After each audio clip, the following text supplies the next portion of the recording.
We started the day off in beautiful, beautiful Chester, Pennsylvania. I went to the Chester Down Ledge, which is a pretty famous spot. We skated it a long, long time ago, back in like 2005, 2006.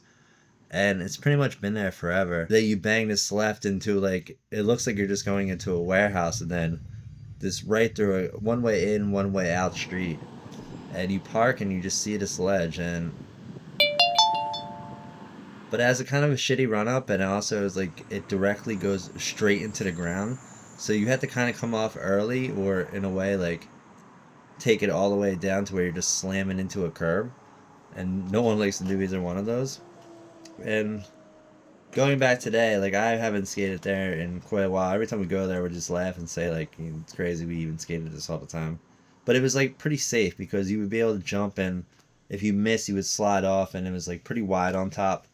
And the only bad thing was just like if you missed to the left, and because it was kind of like a drop off because of how like high off the ledge was at the end of the stairs, and then how it dropped in. So it was sudden. And in past videos, like Cheshire did some stuff where he did the flat and down, and then multiple people went up it. It's just funny, like we used to actually drive down there and have like full on sessions with it, starting up, jumping over the stairs, trying to spin onto the grind.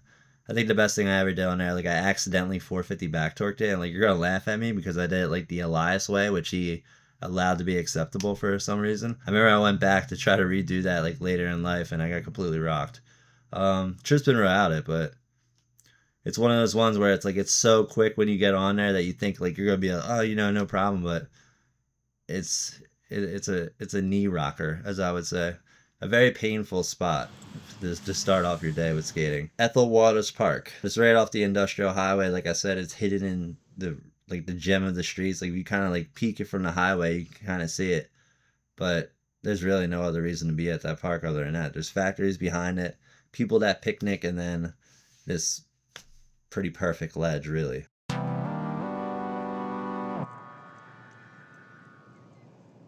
And the little brother spots are what I call the Penn's Landing of Chester.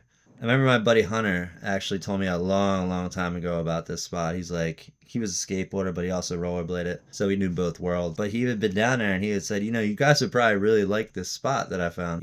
We didn't really venture into Chester too much. Driving down there, you're always a little nervous because you don't know what you're going to expect, especially like you're hearing.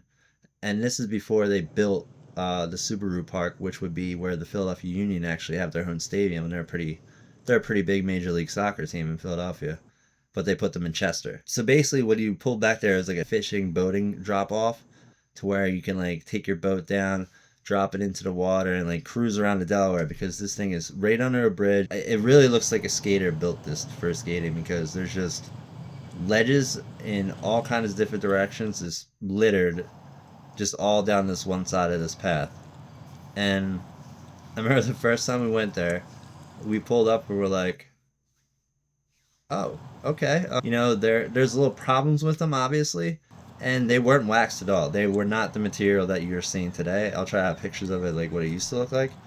But my buddy Dennis actually took it upon himself to rub brick and lacquer every single one of them, so that they would slide like relatively pretty good, like right off the go. And because they were that rough concrete where it was kind of sandy and had an edge.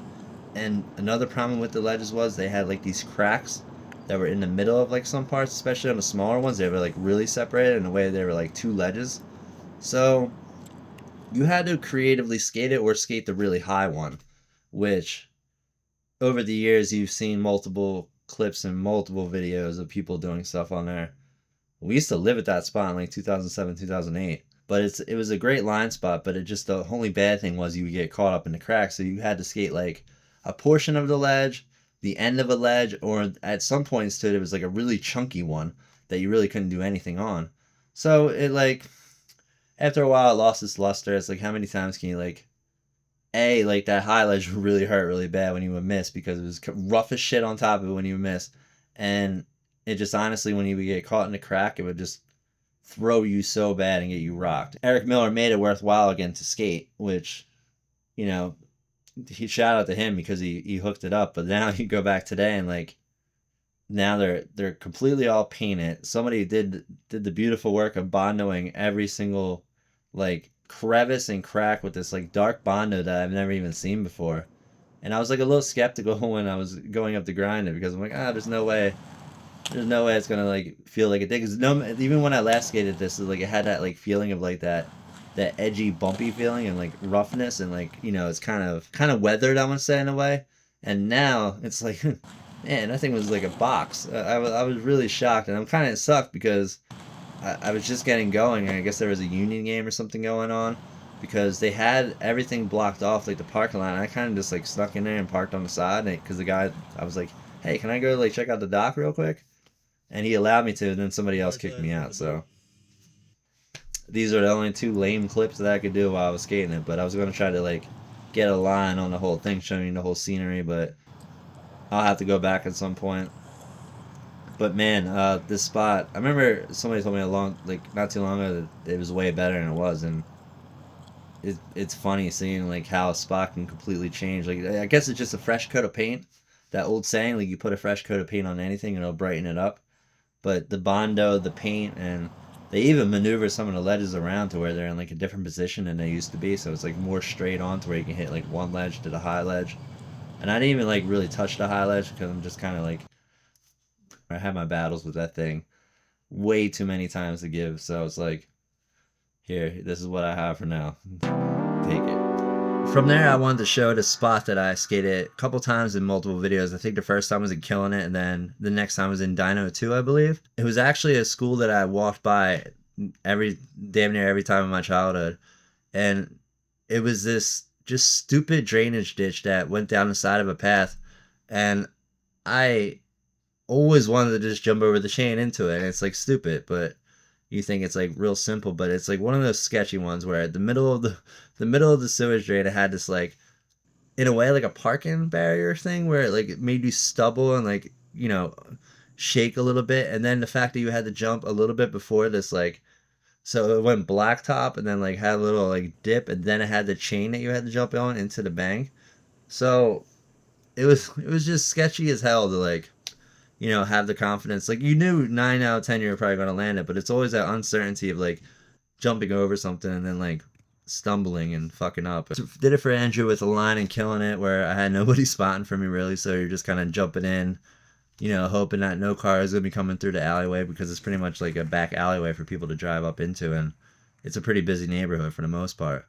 So it was having complete faith that you're going to be able to lace it, and luckily it worked out that day. And then when I went back for Dino 2, I wanted the fakie 180. I actually wanted to 360 it, but I had zero faith in my skates at the time. I think I was skating Solomon's at the time.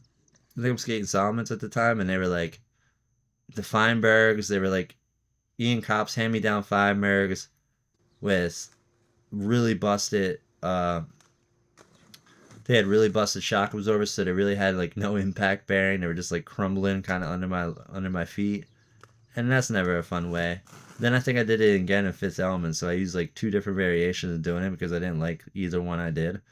And you have that sudden rush where your heart drops when you jump over it, and then like not knowing if the car is coming, and then like the thing is when you jump over it, it's not only like taking a bank, but then you have to lift your feet up and kind of go over this. There was a dirt patch and like mud, and now you can see it's just rocks everywhere, which is even more sketchy. I think it's even bigger than it used to be too. And it was that, and then making the hard cut left where you had to, so it left you straight where it put you right into like a fence, and then you had to make a long cut right into the playground that it threw you onto the street to where you can actually ride it out. And yeah, it's fun sitting in now. It's like it looks like George of the Jungle, or what's that movie where life takes over? Is it The Happening? It's pretty no, not The Happening. It looks like The Last of Us pretty much like took over. Like that things they're just a whole like the whole vegetation is growing down the side of the bank.